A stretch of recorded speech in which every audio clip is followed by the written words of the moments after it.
Hei.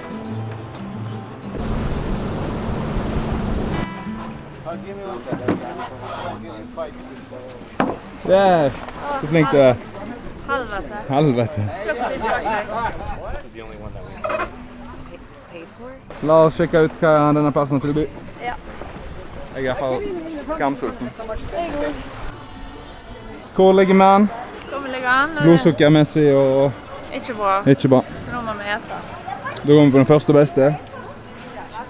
Der. Tror det blir godt? Ja. Vi er på en lokal gullgruve, tror jeg. De eneste. Det er 3 bord her da.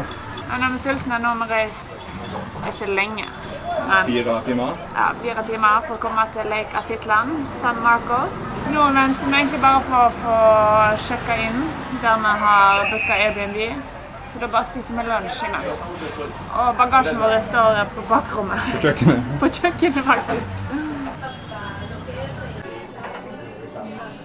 Det lukter godt. Lukter det godt? Ja. Hva er det godt? Biff? Biff? Eller grillmat? Ja. Det er godt. Taco. Tacos. What is going on here? What is going on? Og her er liksom banan, fryst banan. Det er som freeze-dried igjen. Jeg tror den bare er fryst. Den var god.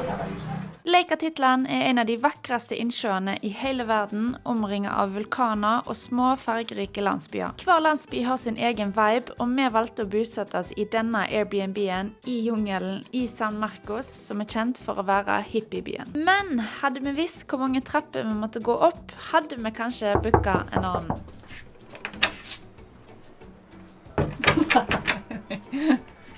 Det er rundt år på El Jaguar. Jaguar. Nå har vi kjøpt oss en Airbnb. Det ser veldig bra ut på første øyekast, men her er det ingen AC. Ingen vifte. Ok, her er senga. Seng. Jaguar. Kjøkken. Kjøkken. Og her. Vi kan bare åpne 1 sekund. For det lukter helt jævlig av kloakken. Altså badet er fint, men... Å fy faen det lukter. Det er litt tåfis. Det er helt jævlig. Med utsikten. Over Hippie Town. Pus i påse, for det var en jævla fin Airbnb. Men... Jo, altså det er... Når man kommer, nå er det litt overkjøret, men det er sjukt fint her. Men det er i hvert fall trappen ned der. Og vi er jo ikke akkurat ikke sår i beina. Vi så støle etter turen i går. Det jeg ikke visste var at dette er en hippieby. Så Runa kan klippe inn litt videoer her. Av hva som skjer i denne byen her.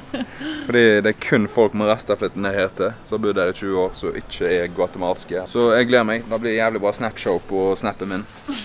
Filming og people watching og kjøleskapstore, alt er gøy når det er i syden. Agua. Levere laundry. Se på hippier. Og spise middag.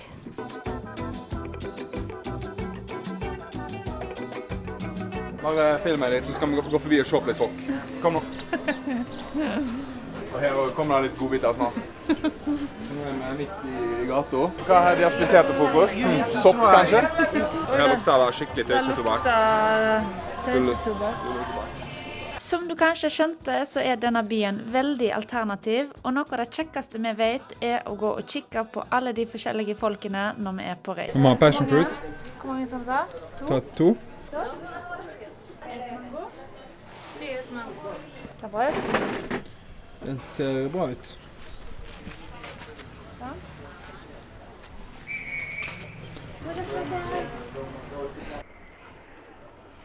Vi bor her. Oppi den ene der. Det er jo helt Tarzan. Faktisk, hør lydene da. Nå må vi gå opp 1000 Sherpa-trapper. Å fy faen, jeg har vondt i hofta fra før. I går gikk vi 45 000 skritt og 3000 høydemeter. Jeg tenkte meg, nå skal vi bare chille på Airbnb igjen. Neida. Visste ikke at det var en hike i seg selv. Ser tungt ut. Jeg er tom. Ok, vi har kjøpt gresk yoghurt. Da leter vi alltid til når vi er på tur. Så var vi innom sånn sunn kostbutikk, det var der vi kjøpte alt. Så har vi kjøpt granola, og oppi her, så har vi kjøpt hjemmelaget cookies, liksom sunne, sånn oatmeal og kokosnøtt, kombucha og brus.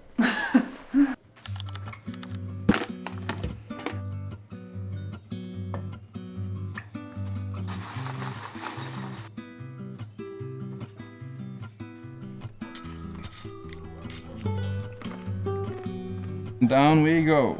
Down we go. Har du enda vondt? Ja, litt, men det mye bedre i dag. Good morning fra Lake Atitlan. Det var første dagen, skikkelige dagen her, for vi ankom jo i går. Og nå vi bare på vei fra Airbnb-en vår, som langt til helsike opp i skogen her. Og det vi egentlig tenker å gjøre i dag, egentlig bare ha en helt rolig dag, utforske San Marcos og bade i laken her. Fortsatt dritslitne etter vulkanturen. Det vondt å gå i beina enda. San Marcos kjent for å være hippie-town, altså den største hippiebyen egentlig i hele verden. Og det folk her med rastaflette og pussy, tatovering i panna og you name it. Så det i hvert fall mye å se her. Jeg føler ikke helt at vi passer helt inn, men det jo gøy å bare se litt andre ting. Når vi kommer i går, så var jeg så sjukt negativ til Airbnb-en. Turen her eller den egentlig ikke lang, men med bagasje, så det helt sinnssykt tungt. Og vi måtte gå hele den veien opp dagen etter vi hadde gått til Fuego. Men sengen var egentlig ganske god, og vi har sovet godt. Så i dag jeg mye mer positiv. Heldigvis.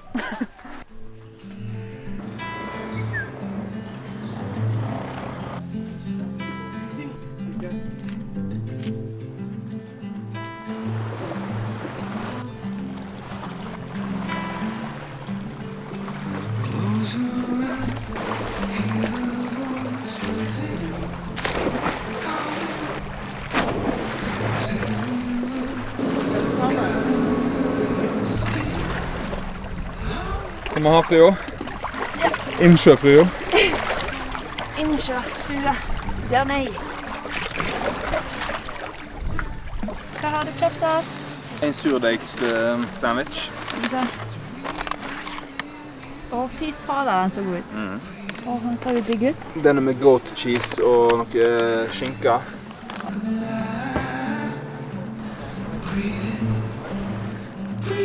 Oi. Litt tørt.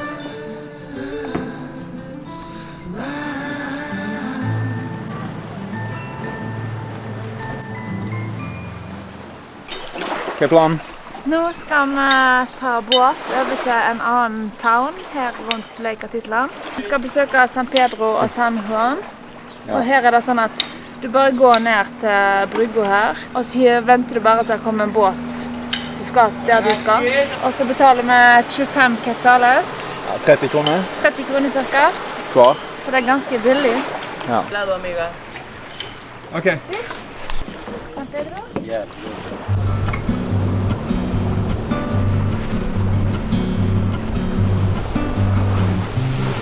Jeg tror vi har ankommet før gata åpnet, for ingenting jo åpen. Men vi våkner jo klokka 6 av oss selv hver eneste dag, så vi må jo bare begynne dagen tidlig. Ja. Der var det fint. Det var fint.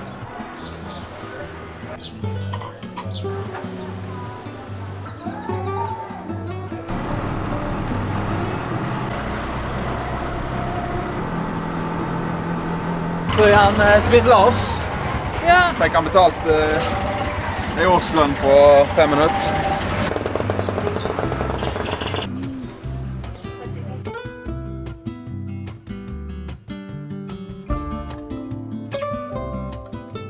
Ok, test. Oi, Var den god? nesten som pakistansk, litt sånn sur. Var den sur?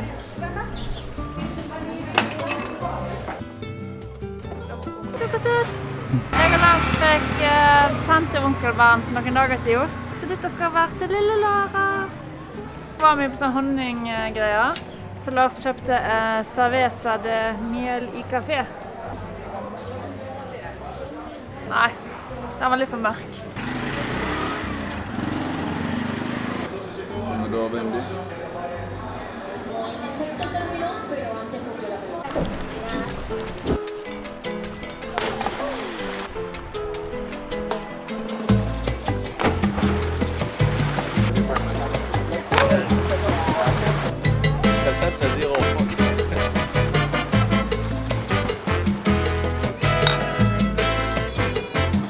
Ja, det känns väldigt gott faktiskt.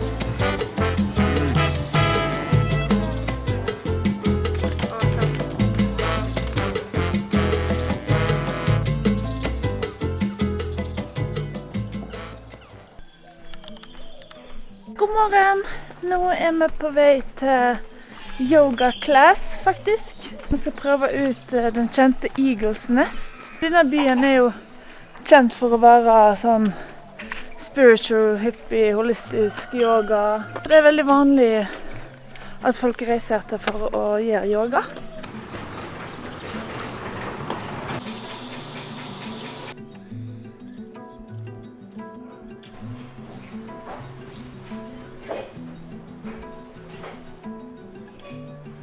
Oh, wow.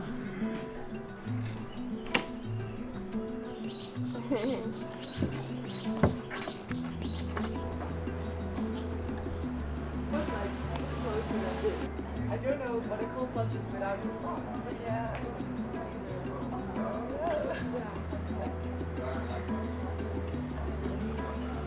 No, it's not a cold plunge. No, I texted my Airbnb because I'm very cold. What? Hva spør du?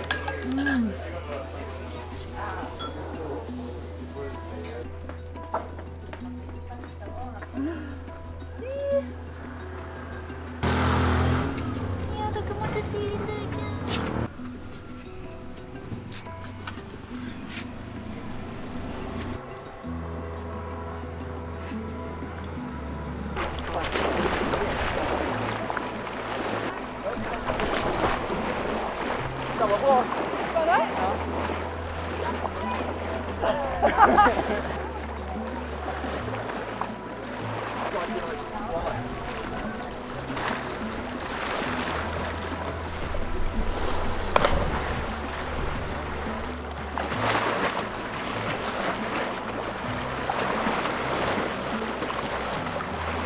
Ja, det var deilig. Fortell meg hva som skjer. Jeg er så forbannet nå. Og hvorfor har du på deg cowboysko? Det er fordi der ligger det en fucking skorpion. Han er klar til kamp også. Jeg tror jeg bare med lette den og sa. Jeg tror jeg sklir på skorpionen. Og så stikker han deg i nasen. Og stikker han i nakken. Men hvis det ikke var fullt i skorpioner rundt der, og da hadde man aldri booket en Airbnb langt til helvete opp i skogen der skorpionene er. Ok, hva er gameplan nå? Ok, nå tar vi den bollen der. Ja. Skubber den ut her. Her er det en stor kant. Jeg får litt av det så vidt jeg for å drepe den, men det er faktisk jævlig så stor glip på døren vår. Alt kommer inn her. Ja, så jeg er nødt til å drepe den. Det er jo harde sko, så jeg sånn. Jeg har knotter. Ja, du kommer ikke til, det er jo ikke om jeg har knotter, det er med flate sko.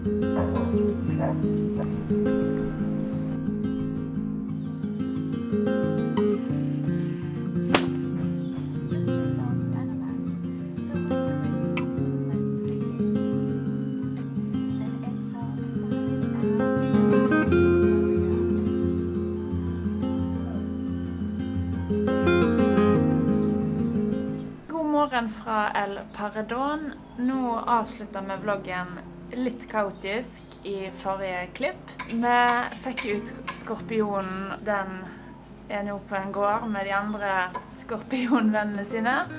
Fikk vi litt fnatt av hele Airbnb-en, så det vi gjorde var at vi faktisk stakk fra Leka-Titland en dag tidligere enn vi hadde planlagt. Vi ombooka shuttlen vår og booka Airbnb samme dag.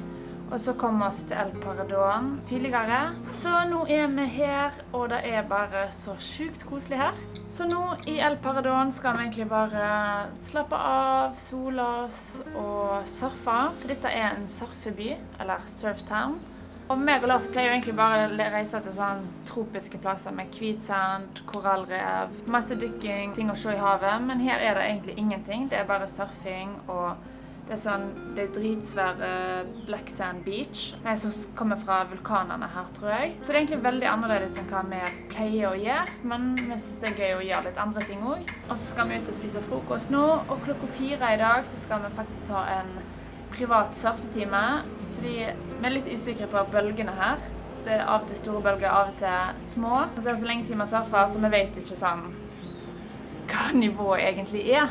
Men vi skal være her i 4 netter, og så har vi 1 natt til i Antigua før vi skal fly hjem. Så nå skal vi bare nyte siste rest med sol og varme. Så la oss gå og spise.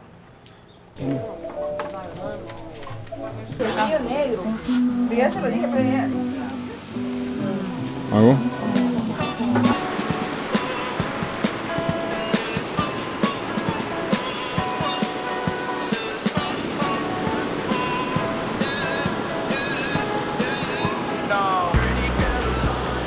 Ja, nå har vi vært og surfet 2 private instruktører, og det var faktisk dritgøy.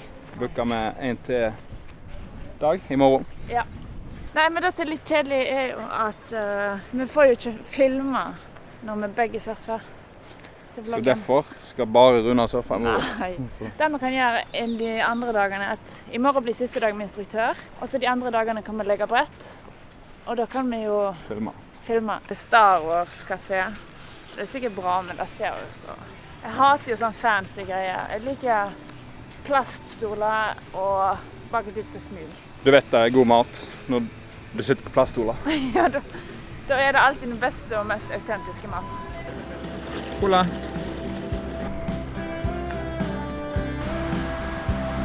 Vi hadde egentlig ingen forventninger før vi kom her til El Paredón, men bare etter et par dager falt vi fullstendig pladask. Jeg tror vi aldri har sett så fine solnedganger i hele vårt liv, og viben rundt her gav oss faktisk sjelefred.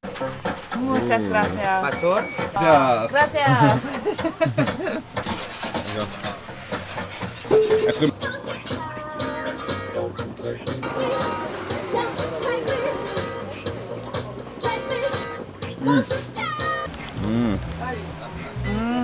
Siste frokost i El Paredón. I Paradis.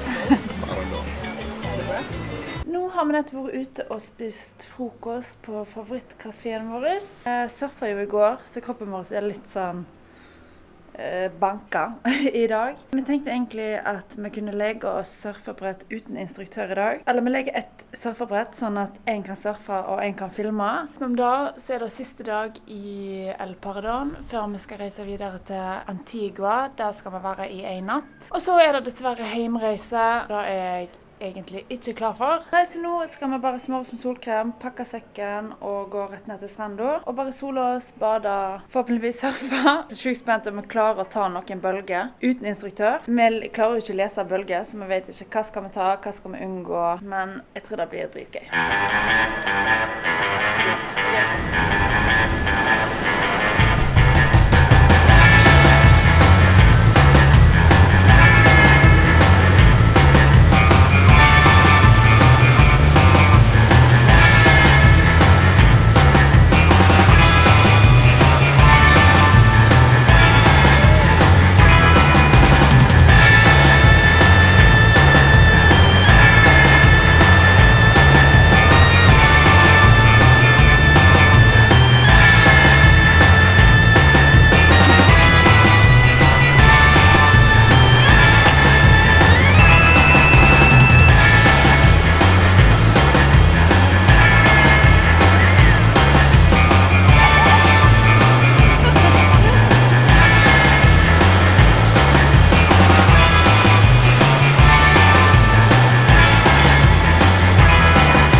vanskeligere dag enn i går.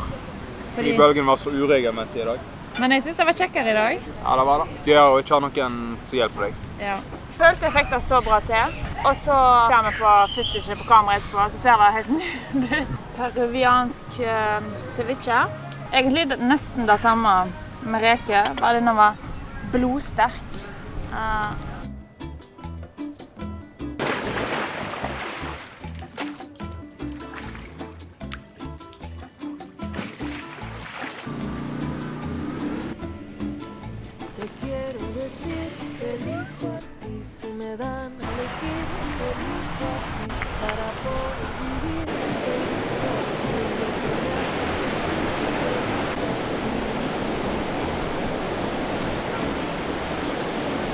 Siste måltid i El Paradón.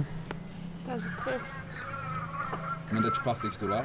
Og det er egentlig stappfullt om kvelden her med masse folk. Men jeg og Lars eter alltid så tidlig. Klokka snart 6:30. Det er jo ikke tidlig, men folk eter jo sånn 10. Da er vi i sengen med da. Ja. Vi er blitt gamle. Det fikk vi hovedpersonen. Dette er matvlogg. Og der kom dansen, da betyr det godkjent.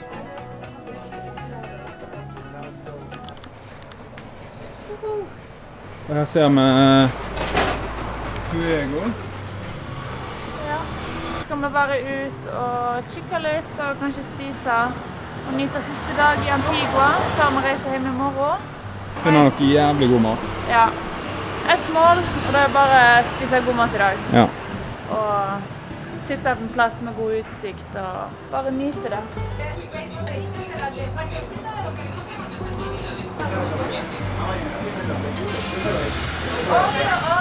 Det så jo faktisk helt sjukt ut. Ja, jo. Jeg ser din.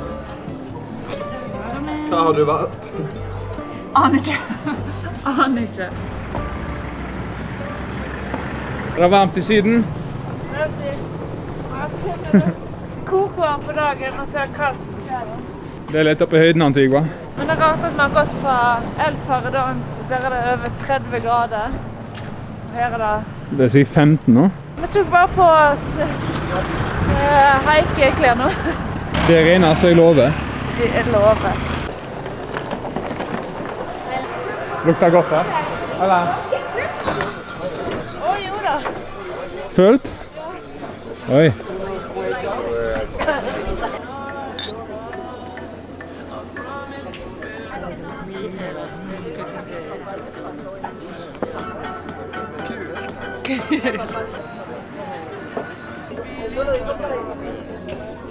Nei, vi kan trygt si at dette er den beste avslutningen på turen. Ja. Eller dette er avslutningen på turen. Ja. Hatt 2 fine veker i Guatemala. Jeg har i hvert fall blitt veldig forelsket i dette landet. Nå kan vi anbefale Guatemala. Ja. Jeg anbefaler Guatemala. Hvis du vil til Guatemala, så Kjøp guiden min som kommer ut. så får du vite om alle disse plassene hvor vi sitter nå. Ja. Jeg sier det faen ikke før du kjøper guiden. Nei, så er det i hvert fall ikke gratis. Bang! Der er jeg god. Ha det! Ha det!